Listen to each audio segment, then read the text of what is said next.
Ok, pues esta noche vamos a empezar una nueva serie de clases y el tema que vamos a estudiar se llama la salvación de Dios, porque muchas veces tenemos un concepto muy limitado de qué realmente es la salvación de Dios, qué quiere decir ser salvo. Y por tener un concepto muy limitado de la salvación, también disfrutamos de muy poco de ello. Entonces, es el tema que vamos a seguir. Lo tocamos un poco aquí el domingo pasado y es el tema que vamos a seguir. ¿Qué realmente es la salvación de Dios y qué cosas incluye? Y vamos a orar para comenzar la clase. Papá, te damos gracias que tú estás aquí entre nosotros a través de tu Espíritu Santo. Y Jesús, tú dijiste que el Espíritu Santo nos va a guiar a toda verdad, que nos va a enseñar todas las cosas. Y pedimos que hagas eso hoy en esta noche, que tu palabra se vuelva viva, que no nada más sea información, sino que sea revelación y que seamos impactados y que nuestras vidas cambian al darnos cuenta de todas las cosas que tú nos has dado. En el nombre de Jesús, amén. Muy bien, ok, vamos a abrir nuestras Biblias ahí en Efesios capítulo 2.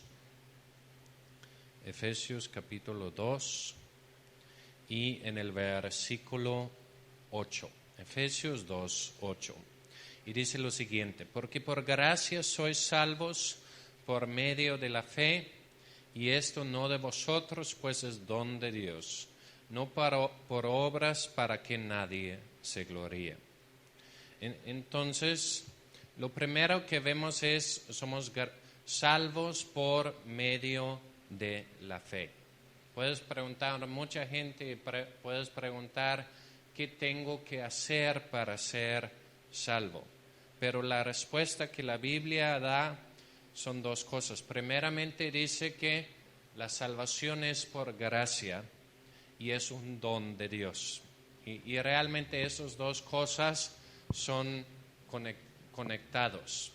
La palabra gracia, luego vamos a verlo más a profundidad, pero tanto en español como en griego hay una conexión muy fuerte entre la palabra gracia y gracias. Y dicho en una manera simple, la gracia es algo que causa que digas gracias, ¿sí? Lo podemos poner opuesto a algo a la palabra mérito. Podemos recibir cosas a través de mérito, hago algo y por lo tanto lo merezco, o podemos recibir cosas a través de gracia.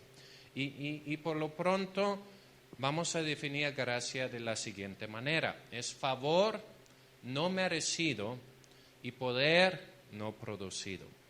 ¿Sí? La gracia de Dios es favor que tengo con Él, que no es merecido, y también es su poder operando en mi vida, y es un poder que yo no he producido.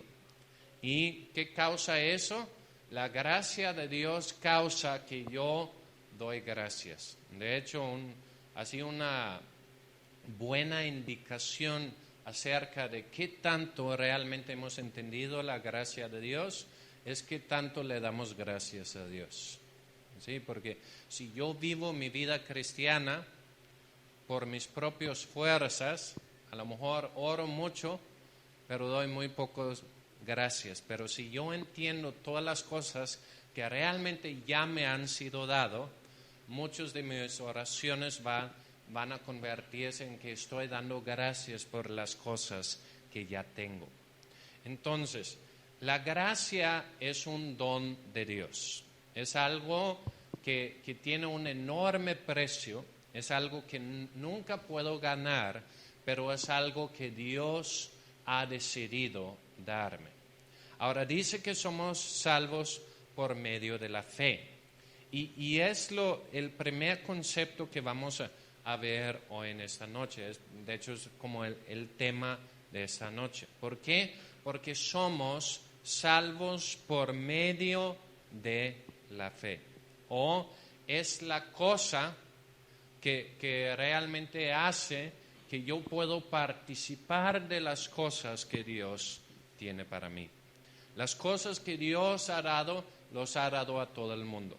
Por ejemplo, Juan 3:16, probablemente el versículo más famoso de la Biblia, dice: de tal manera amó Dios al mundo, que dio a su Hijo unigénito. ¿Ok? Dios dio a Jesús, ¿para quiénes? Para todo el mundo. ¿Ok? El regalo es para todo el mundo, pero ¿quién se beneficia de ello? Dice, para que todo aquel que cree en Él no se pierda, mas tenga vida eterna. ¿Ok? Entonces, el regalo es para todo el mundo, pero el que lo recibe y el que se beneficia de ello es el que tiene fe. ¿Ok? Ahora, y esa frase, por gracia sois salvos y por medio de la fe. Esa frase, por medio de la fe o por fe, aparece 15 veces en el Nuevo Testamento. ¿Ok? 15 veces dice, ¿es por medio de la fe o es por fe? O realmente en el reino de Dios, la fe es la llave que abre todas las cosas. La fe es la cosa que abre para todo lo demás en el reino de Dios. Y entonces es algo muy importante. Por ejemplo, si vemos en Hebreos capítulo 11, versículo 6.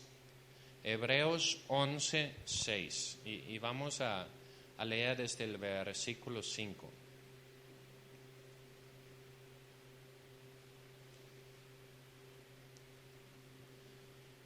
Ahí dice: por la fe Enoc fue traspuesto para no ver muerte, y no fue hallado porque lo traspuso Dios, o Dios lo arrebató. Y antes que fuese traspuesto, tuvo testimonio de haber agradado a Dios. Pero sin fe es imposible agradar a Dios, porque es necesario que el que se acerca a Dios cree que le hay y que es galardonador de los que le buscan. Es uno de los principios más importantes de la Biblia.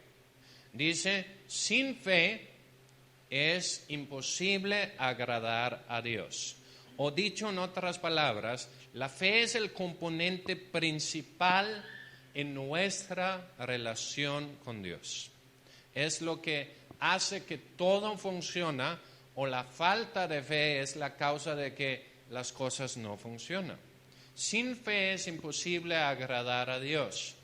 ¿Y qué quiere decir eso por implicación? Si sin fe es imposible agradar a Dios, ¿qué es con fe? Con fe es posible agradar a Dios. Es posible que yo como ser humano, yo puedo agradar a un Dios que es perfecto. ¿Y qué es lo que Dios está buscando? Dios está buscando que yo tenga fe. ¿Fe en qué? Básicamente menciona dos cosas. Uno, que Dios existe. Dice, el que se acerca a Dios cree que le hay o cree que Dios existe. Y número dos, ¿qué hay que creer?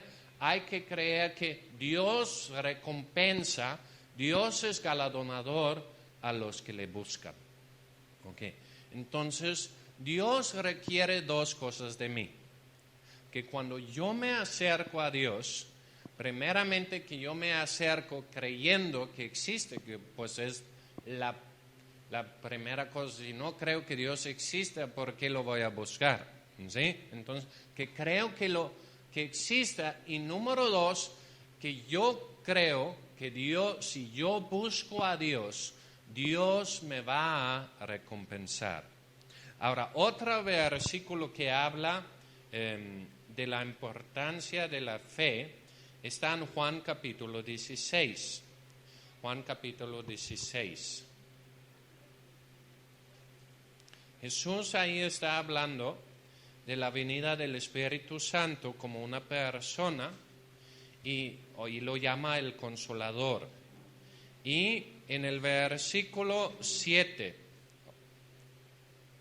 dice: pero yo os digo la verdad, os conviene que me vaya, porque si no me fuera, el Consolador no vendrá a vosotros. Mas si me fuera, os lo enviaré. Y cuando Él venga, convencerá al mundo de pecado, de justicia y de juicio. Y luego Jesús dice: de pecado por cuanto no creen en mí. ¿Ok? Ahora, Jesús dice, el Espíritu Santo va a venir. Y cuando el Espíritu Santo venga, Él va a convencer al mundo de tres cosas: de pecado, de justicia y de juicio. Y nosotros cuando escuchamos la palabra pecado, a lo mejor pensamos, pues maldiciones, pues adulterio, pues robar o mil otras cosas. Pero Jesús, cuando Él va a definir pecado, Él dice, pecado es no creer. Pecado por cuanto no creen en mí. Y finalmente en Romanos capítulo 14, versículo 23. Romanos capítulo 14, versículo 23. Pablo dice, todo lo que no proviene de fe es pecado.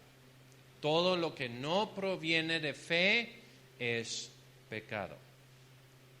Entonces, vemos que Pablo y Jesús están de acuerdo. Para Dios, pecado es no creer, o todo pecado que podemos imaginar en el mundo realmente tiene su origen en una sola cosa, en incredulidad. Que no creo en Dios o no he hecho todas las conclusiones que implica tener mi fe en Dios. ¿Sí? Y de eso vienen todos los demás hechos. Pero Jesús dice, el problema principal del ser humano es que no cree. Y porque no cree, peca. ¿Sí? O son las conclusiones en su corazón que producen todas las palabras equivocadas y todos los hechos equivocados. Pero el problema que realmente es la esencia de todo es incredulidad. Entonces, si la fe es tan importante, entonces, ¿qué es la fe? Y tenemos la suerte que la Biblia misma nos da la definición de la fe. Está en Hebreos capítulo 11. Hebreos capítulo 11. Y ahí dice, es pues la fe, la certeza de lo que se espera, la convicción de lo que no se ve. ¿Ok? La fe es la certeza de lo que se espera y es la convicción de lo que no se ve. ¿Ok?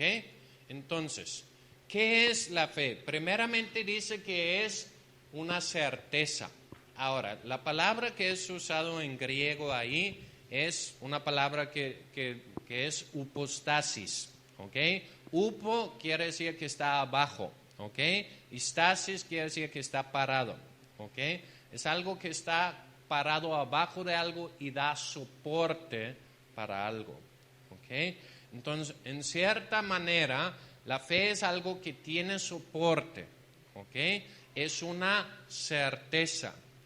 Es una conclusión del cual estoy seguro. ¿Ok?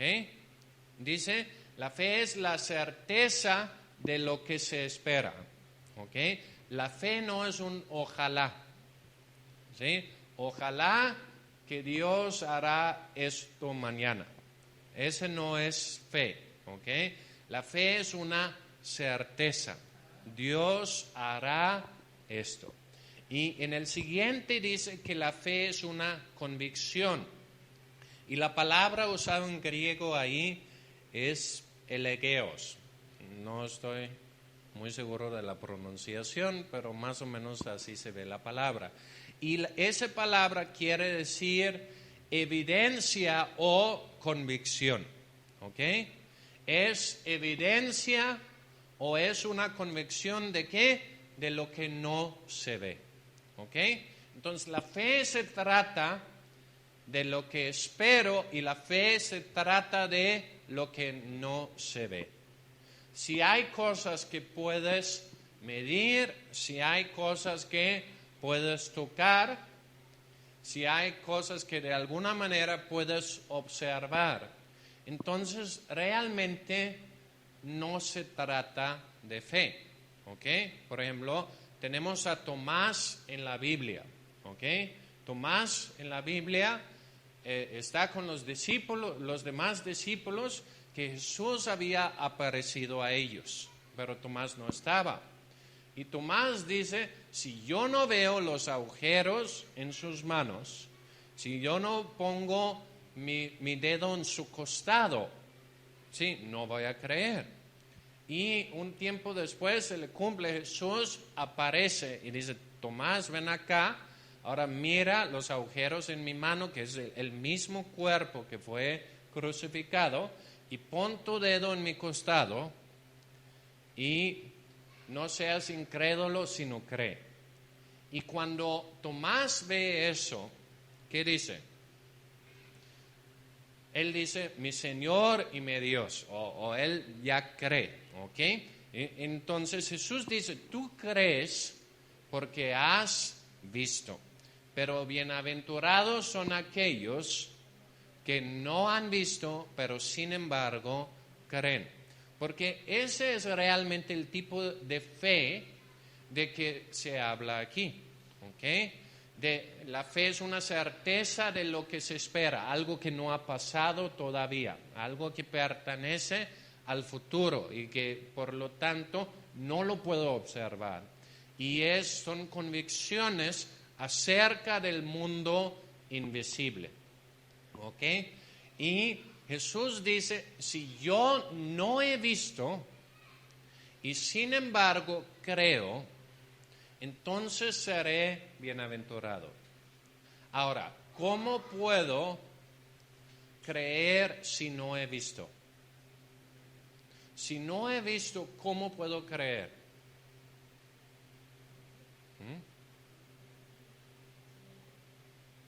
Puedo creer porque he escuchado, ¿ok?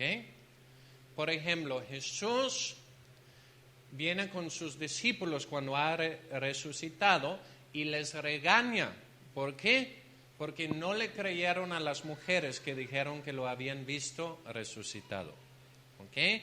Había unos que habían visto y lo dijeron a otros que Jesús había resucitado y no creyeron. Y Jesús los reclama y dice, la palabra de aquellas mujeres debería ser suficiente. ¿Por qué? La fe, la verdadera fe no viene por la vista. La fe verdadera viene por el oír. Y eso está en Romanos capítulo 10.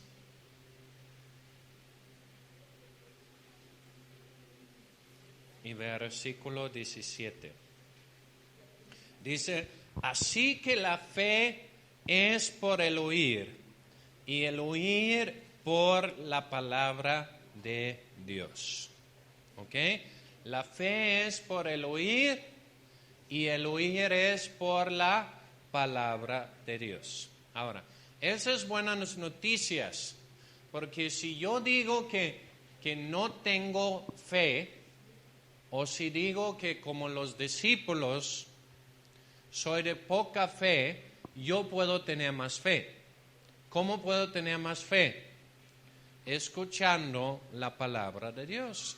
Y aquí Pablo nos está diciendo, cuando tú escuchas la palabra de Dios, ¿qué pasa? La fe viene. Por eso la Biblia es tan importante, porque en la Biblia leemos, escuchamos la palabra de Dios. Y cuando leemos y escuchamos la palabra de Dios, la fe viene. ¿sí? Y algo que no creía, lo voy a creer. Ahora, si yo digo que no tengo fe o soy de poca fe, pues no hay mucho problema, porque soy en buena compañía. Jesús, ¿cuál fue su reclamo principal acerca de sus discípulos? ¿Todavía no creen?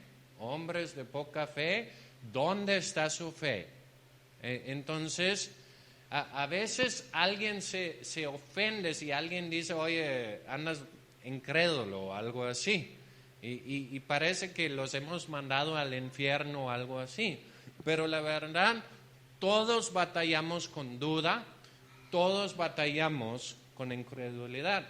Porque si no batalláramos con duda e incredulidad, ahora estaríamos moviendo montañas. Porque es lo que Jesús dice. El que dice a esa montaña, quítate y échate en el mar, y no duda, sino cree que lo que dice va a pasar, esa montaña se va a mover. Entonces, todos tenemos áreas en nuestra vida donde no hemos concluido bien, donde no nos ha caído el 20, donde no se nos ha prendido el foco.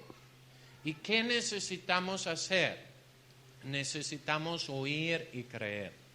De hecho, una de las cosas que Jesús dice es que debemos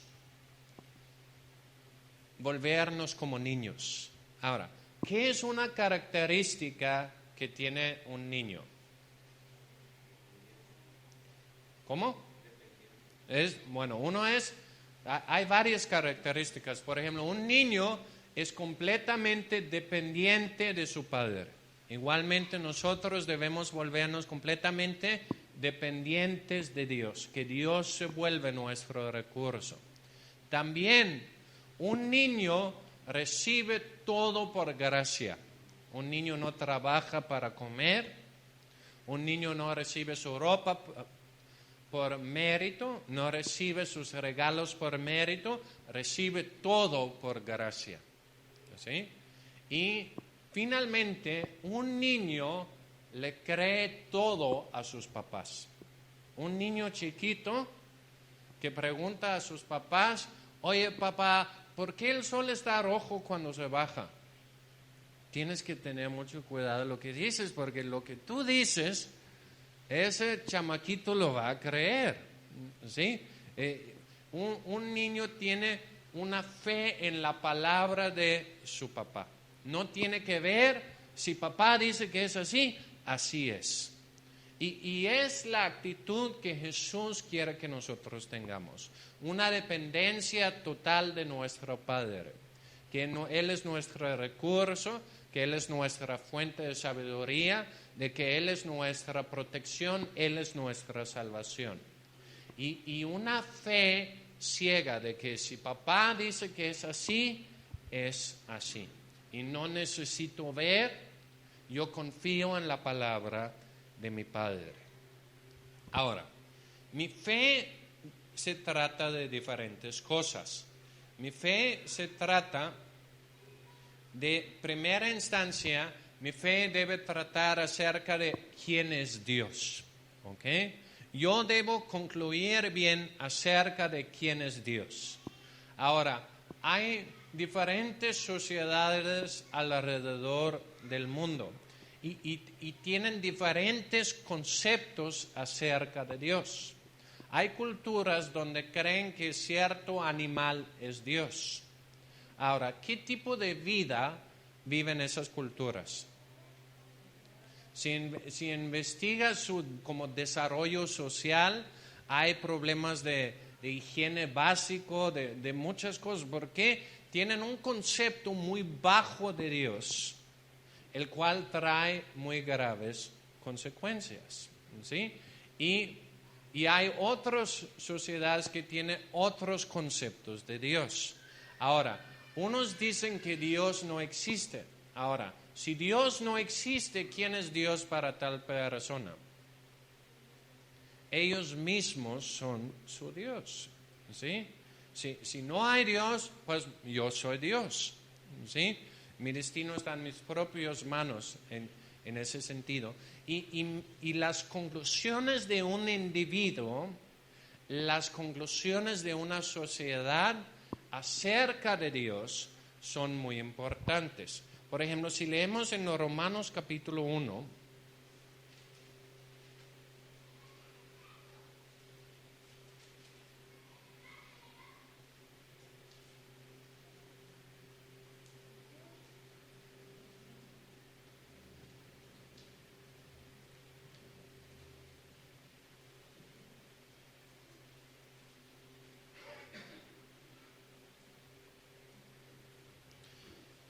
Romanos capítulo 1 y versículo 19 dice, porque lo que de Dios se conoce les es manifiesto, pues Dios se lo manifestó. Porque las cosas invisibles de Él, su eterno poder y deidad, se hacen claramente visibles desde la creación del mundo, siendo entendidas por medio de las cosas hechas, de modo de que no tienen excusa. Primeramente dice que todo el mundo han escuchado acerca de Dios. No que han escuchado palabras, pero la creación de Dios testifica acerca de Dios. Dice acerca de Dios las cosas invisibles de Él, su eterno poder. Yo puedo ver el mundo y puedo ver que Dios es grande y Dios es poderoso. Y su deidad o las otras características de Él que vamos a ver más adelante se hacen claramente visibles desde la creación del mundo. Ahora, en el versículo 21 dice, pues habiendo conocido a Dios, no le glorificaron a Dios ni le dieron gracias, sino que se envanecieron en sus razonamientos y su necio corazón fue entenebrecido. Profesando ser sabios, se hicieron necios y cambiaron la gloria del Dios incorruptible en semejanza de imagen de hombre corruptible, de aves, de cuadrúpedos y de reptiles. ¿Ok? Entonces, ¿qué dice? El hombre conoce a Dios, pero no le honró y no le dio gracias. O yo al ver que hay un mundo bonito, yo al ver que hay comida todos los días, yo al ver que yo existo, ¿qué debo concluir? Alguien me dio la vida. ¿Sí? Así como ninguno de nosotros dijo, oye, yo quiero existir y llegamos a existir. Así también tampoco los primeros seres humanos dijeron, oye, queremos existir y llegamos a existir. No, Dios es el dador y el que sustenta la vida. Y por lo tanto, ¿a qué estoy obligado? A darle gracias a Dios. Y la Biblia dice aquí que fallar en esa primera cosa, fallar en estar agradecido y honrar a Dios como Dios, ¿cuál es el efecto? El efecto es que me voy a envanecer en mi razonamiento y mi corazón va a ser entenebrecido y me voy a hacer necio. ¿Ok? Me voy a hacer necio.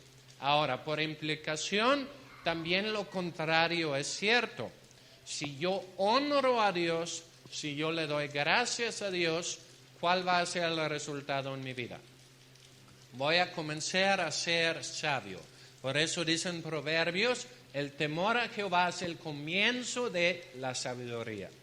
Es el comienzo, el comenzar a reconocer que hay un Dios que me ha dado la vida y yo de alguna manera quiero quedar bien con Él.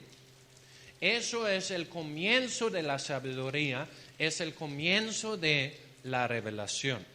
¿Ok? Ahora, ¿cuál es la consecuencia? Los que no reconocen a Dios dicen, cambian la gloria del Dios incorruptible y luego dice en semejanza de hombre corruptible o tener al ser humano como Dios o en aves, cuadrúpedos y reptiles o diferentes formas de idolatría. Que yo digo que yo soy Dios o alguna otra cosa creada es Dios. Por ejemplo, hay gente que dice que el sol es Dios, que la luna es Dios, que algún animal es un Dios. Pero, ¿qué pasa? Están reduciendo al creador a algo que es la creación. Y causa que mi corazón es entenebrecido y que realmente... ¿Paró la cámara? ¿No? Estamos grabando todavía. Excelente. Y que ya perdí el hilo, ya lo voy a encontrar. Que mi corazón es entenebrecido y que Dios, en lugar de que Dios pueda iluminar a mi vida, como yo veo algo que no es Dios, no recibo la luz de Dios y me vuelvo necio. Ahora, ¿cuál es la consecuencia en el versículo 24? Versículo 24 dice: por lo cual también Dios los entregó a la inmundicia en la concupiscencia de sus corazones, de modo de que deshonraron entre sí sus propios cuerpos, ya que cambiaron la verdad de Dios por la mentira, y honrando y dando culto a las criaturas antes al Creador, el cual es bendito por los siglos. Amén. Y luego dice: por cual Dios los entregó a pasiones vergonzosas, pues aún sus mujeres cambiaron el uso natural por el contra la naturaleza. Y de igual modo también los hombres, dejando el uso natural de la mujer, se encendieron en su lascivia unos con otros. Entonces, ¿qué dice que es la consecuencia? Cuando yo quito a Dios de mi mente o adopto una imagen errónea con Dios, una conclusión equivocada de Dios, causa que hechos equivocados. Conclusiones equivocadas causan hechos equivocados. Y aquí dice que el hombre empieza a sufrir de deseos desordenados, deseos vergonzosos, de modo que aún deshonra su propio cuerpo. Y podemos ver en la sociedad cómo gente se destruye como siguiendo pasiones que no están bajo control. Que hay una cultura de cualquier cosa que se siente bien, hazlo. Pero si estudias la vida de la gente y la historia, ves que lleva a la ruina. Pero, ¿cuál es el problema básico? El problema básico es: no reconozco al Dios invisible por lo que Él es. Y la salida, ¿cuál es? Comenzando a honrar y dar gracias a Dios. Y ese es algo muy importante porque me muestra el camino a la revelación. ¿Cuál es el camino a la revelación? Comenzando a dar gracias y honrar a Dios por las cosas que ya sé. Todos tienen una revelación acerca de Dios. Y cuando yo empiezo a dar gracias por las cosas que ya he descubierto acerca de Dios, ¿cuál va a ser la consecuencia? Dios me va a revelar más cosas. Ahora, ¿cuáles son algunas características de Dios? Vamos a ver nada más algunos rápidos aquí y luego en la otra clase vamos a seguir con otros. La primera característica es la que hemos visto: Dios es creador. Y Dios no solamente es creador, sino también Dios es el sustentador de la creación. Por ejemplo, si leemos Hebreos capítulo 1, dice: Dios habiendo hablado muchas veces y en muchas maneras en otro tiempo a los padres por los profetas, en estos postreros días nos ha hablado por el Hijo, a quien constituyó heredero de todo y por quien asimismo hizo el universo, el cual, siendo el resplandor de su gloria, la imagen misma de su sustancia, y quien sustenta todas las cosas con la palabra de su poder. ¿Ok? Dios, y más específicamente Jesús, siendo Dios, creó todo el mundo. Como dice en Juan, en el principio era el verbo era con Dios, el verbo era Dios. Este era en el principio con Dios y luego dice, todas las cosas fueron hechas por Él y sin Él nada fue hecho de lo que ha sido hecho. Entonces, Dios es el creador y el sustentador. ¿Por qué los electrones dan vuelta alrededor del núcleo?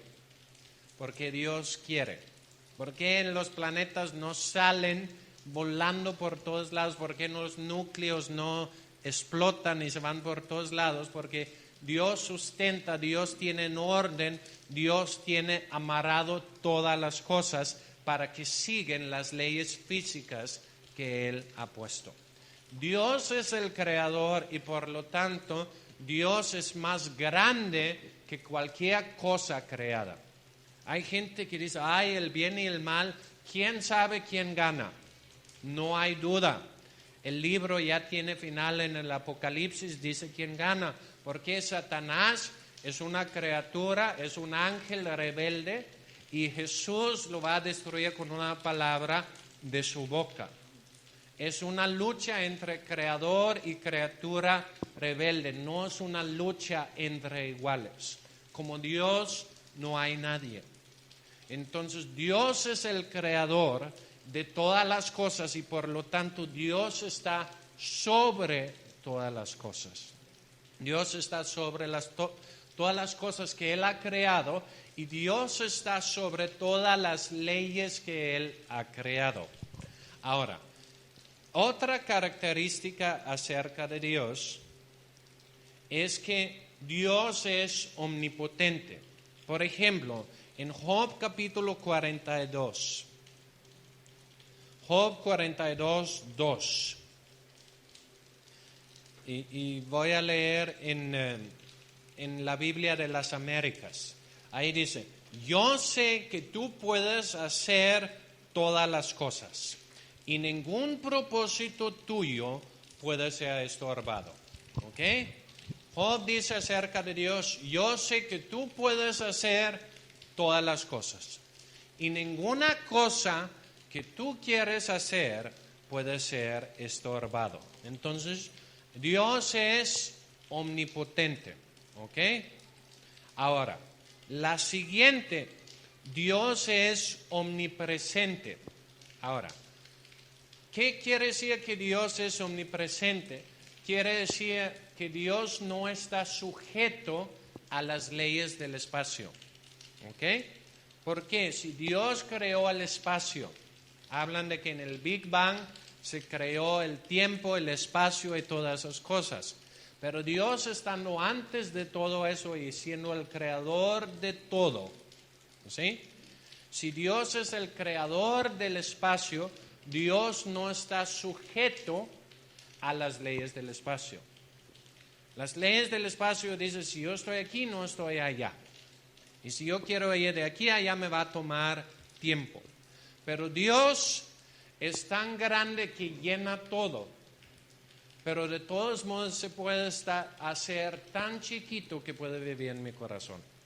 ¿Ok? Ahora, David lo dice así en el Salmo 139. En el versículo 7 dice, ¿a dónde me iré de tu espíritu? ¿A dónde huiré de tu presencia? Si subiera a los cielos, ahí estás tú. Y si en el Seol hiciera mi estado, he aquí tú ahí estás.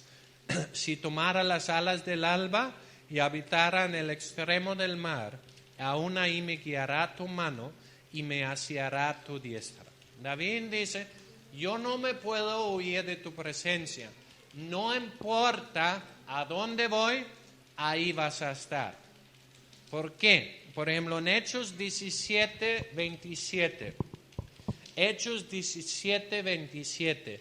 Pablo está hablando a los griegos que tenían muchos dioses, muchos ídolos. Y él dice lo siguiente, en Hechos 17, 27. Para que buscan a Dios, sin alguna manera, palpando, puede hallarle, aunque ciertamente no está lejos de cada uno de nosotros, porque en Él vivimos y nos movemos y somos. ¿Ok? En Él vivimos, nos movemos y somos. ¿Ok? Nosotros nos movimos en Dios, vivimos en Dios, nos movemos en Dios y somos de Dios. Entonces, Dios es omnipotente, Dios es omnipresente. Otra cosa, Dios es omnisciente. Dios es omnisciente. Por ejemplo, en Jeremías 23:23.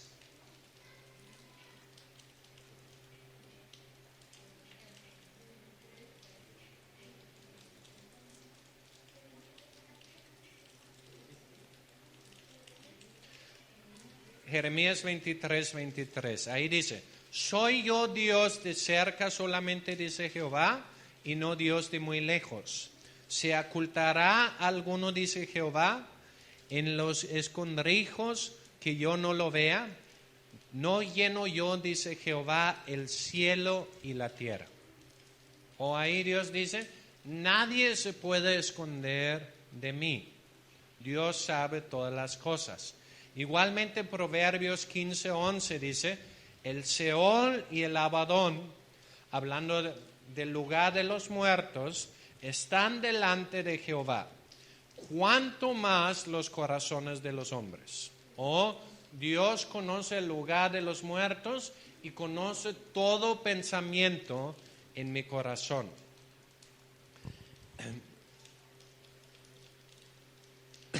Igualmente, en Salmo 139,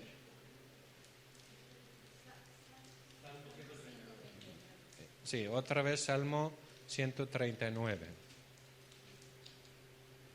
Ahí dice en el versículo 2, dice, tú has conocido mi sentarme y levantarme, has entendido desde lejos mis pensamientos, has escudriñado mi andar y mi reposo, y todos mis caminos te son conocidos. Pues aún no está la palabra en mi lengua, he aquí, oh Jehová, tú la sabes toda. ¿Sí? Entonces, Dios sabe cuando me levanto, Dios sabe cuando me siento, Dios sabe todos mis pensamientos. Okay. Salmo 147:5 dice, grande es el Señor nuestro y de mucho poder, y su entendimiento es infinito. ¿Ok? A veces la gente lee en la Biblia y dicen, no estoy de acuerdo con Dios. ¿Ok? Dios hace algo y dice, no estoy de acuerdo. ¿Cuál es el problema? ¿Quién te dio tu habilidad de razonar? Él. Estás peleando con Él que te dio tu habilidad de pensar. Y es uno de los temas de Job, por ejemplo. Job está, oye, ¿qué onda, Dios? No estoy de acuerdo cómo corres el universo. Y Dios se le aparece y dice, oye, ¿dónde estabas cuando formé el mundo? ¿Dónde estabas cuando puse las nubes, el sol y todo eso? ¿Tú das comida a los aves, a los cabritos y todo eso? Y Job tenía una lista de preguntas que le quería hacer a Dios. Y al final dijo, no, está bien, no pregunto nada. Y básicamente la respuesta de Dios fue, soy Dios y sé lo que hago. ¿Sí? Entonces, el entendimiento de Dios es infinito.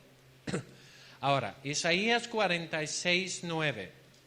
Isaías 46:9 dice, acordaos de las cosas pasadas desde los tiempos antiguos, porque yo soy Dios y no hay otro Dios, y nada hay semejante a mí, que anuncio lo por venir desde el principio, y desde la antigüedad lo que aún no era hecho, que digo, mi consejo permanecerá, y lo haré todo lo que yo quiero.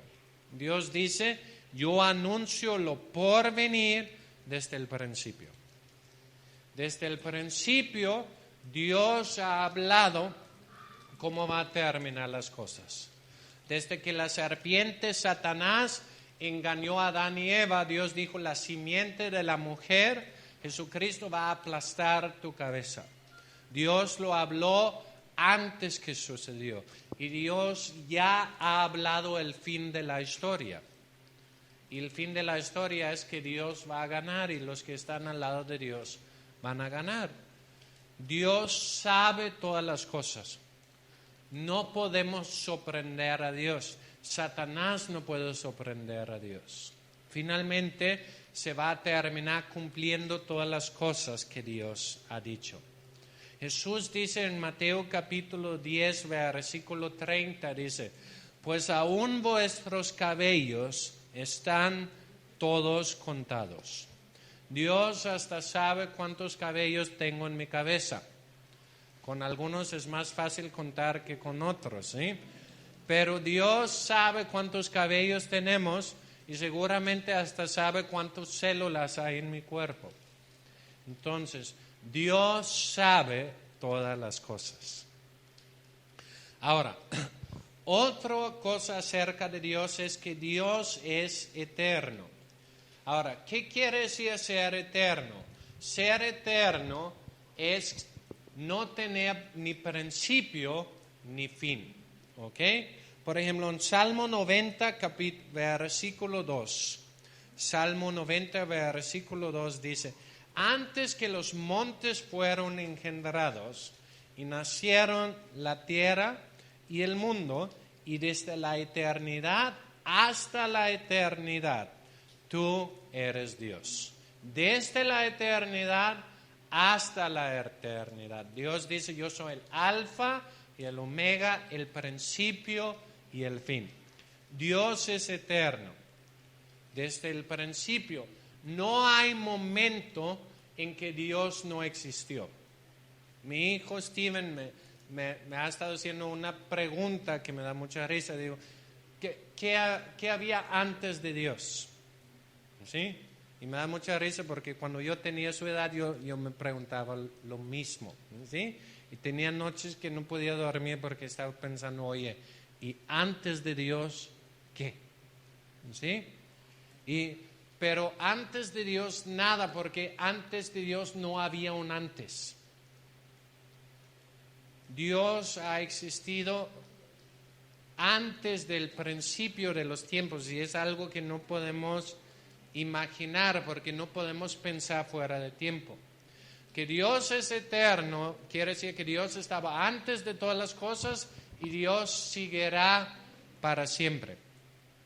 ¿Sí? Pero no solamente eso, también quiere decir que Dios no está sujeto a las leyes de tiempo igual que nosotros.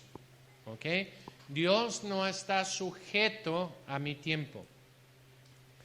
¿Qué quiere decir? Mi vida puede ser como un libro. ¿Ok? Hay un punto en el cual nací. Hay un momento que fui engendrado, un momento que nací. Está mi niñez, cuando voy creciendo, cuando me casé, cuando tuve mis hijos, cuando mis hijos tuvieron sus hijos, y un momento cuando me morí. Y ahí se acaba el libro, por lo menos aquí en esta tierra. Sigue otro libro después. Pero mis tiempos son como las hojas de un libro. Pero si tú lees un libro, tú puedes entrar en cualquier página. ¿Por qué? Porque tu tiempo no es la del libro. Tú puedes entrar en el principio y el final y tú puedes ver el principio y el final al mismo tiempo. ¿Ok? Y así es Dios. Dios está fuera de tiempo. Y por lo tanto no lo puedo sorprender. ¿Sí? No puedo, voy a hacer que Dios se saque de onda. No me esperaba esa. No, Dios ya ha visto todo. ¿Sí? Dios es el Dios de Abraham, de Isaac, de Jacob y mi Dios. Y Dios ve todo en un presente. Por eso uno de los nombres de Dios es Yo Soy. Dios siempre es presente. Dios está como que puede ser traducido, el nombre de Dios puede ser traducido como siempre. ¿Sí? Dios siempre está ahí. Dios siempre ve las cosas en un presente y no tiene principio ni fin. Muy bien.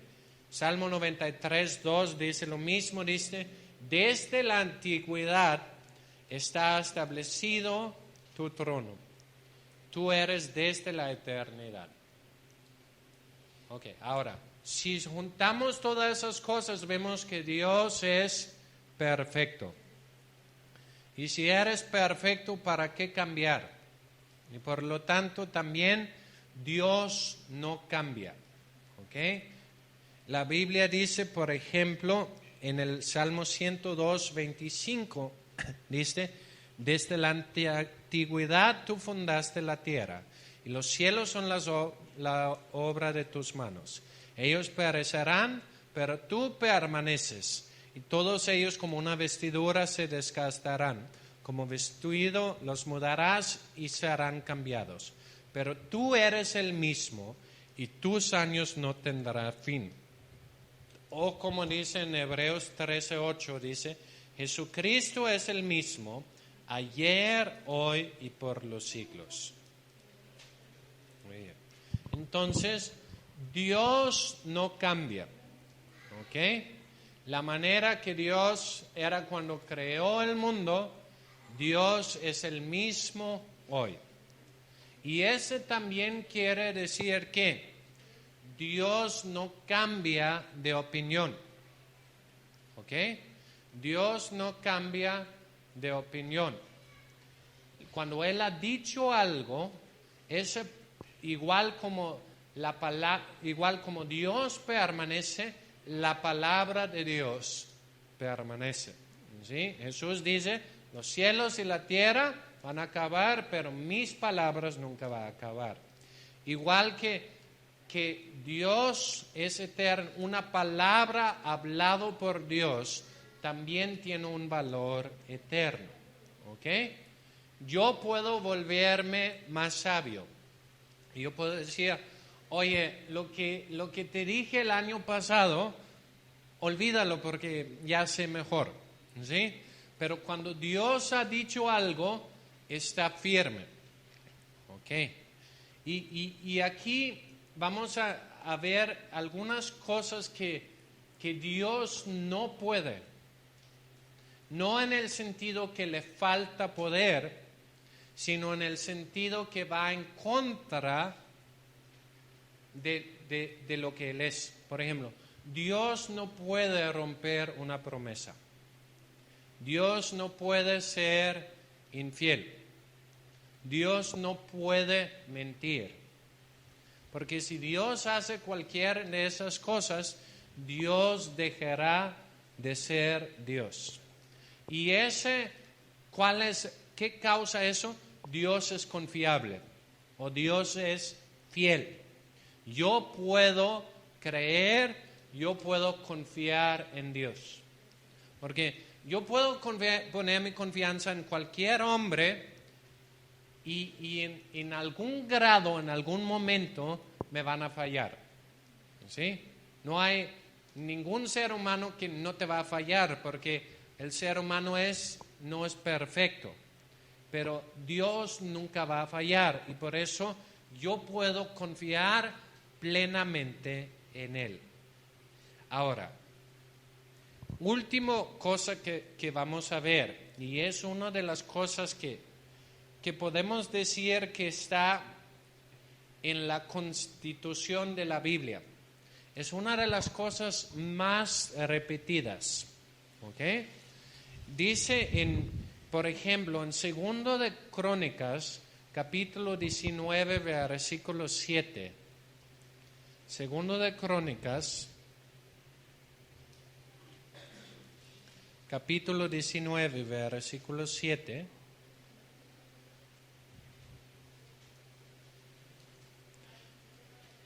Ahí dice, sea pues con vosotros el temor de Jehová, mirad lo que hacéis, porque con Jehová nuestro Dios no hay injusticia, ni acepción de personas, ni admisión de cohecho.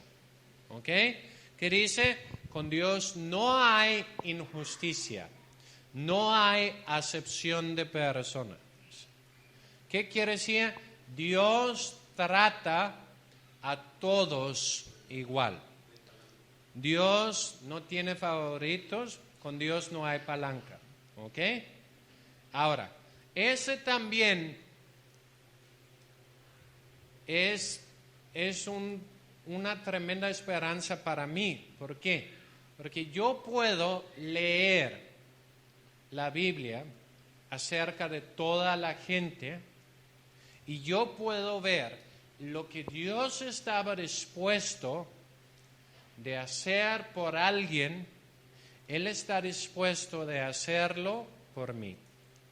Lo que Dios ha hecho en algún lugar, Él lo puede hacer aquí. Y lo que Dios ha hecho en algún tiempo, Él lo puede hacer ahora. Porque Dios no hace diferencia. ¿Qué quiere decir? Si yo me pongo en la misma condición de esa gente, si yo le creo a Dios igual, lo mismo que pasó con ellos puede pasar conmigo. Si yo creo como Pablo, yo puedo experimentar las mismas cosas que experimentó Pablo. ¿Sí? Porque Dios no tiene gente especial en esa manera. ¿Sí? Dios no hace diferencia. Lo que es disponible para uno es disponible para todos. Ahora, ese principio es repetido en Mateo 22, 16, Hechos 10, 34, Romanos 2, 11, Efesios 6, 9, Colosenses 3, 25, Primero de Pedro 1, 17. Ahora, a lo mejor no alcanzaron a anotar todos, pero pueden escuchar la grabación y anotar. Pero el punto es, la Biblia lo repita muchas veces. ¿Por qué lo repita muchas veces? Porque es importante. ¿Ok?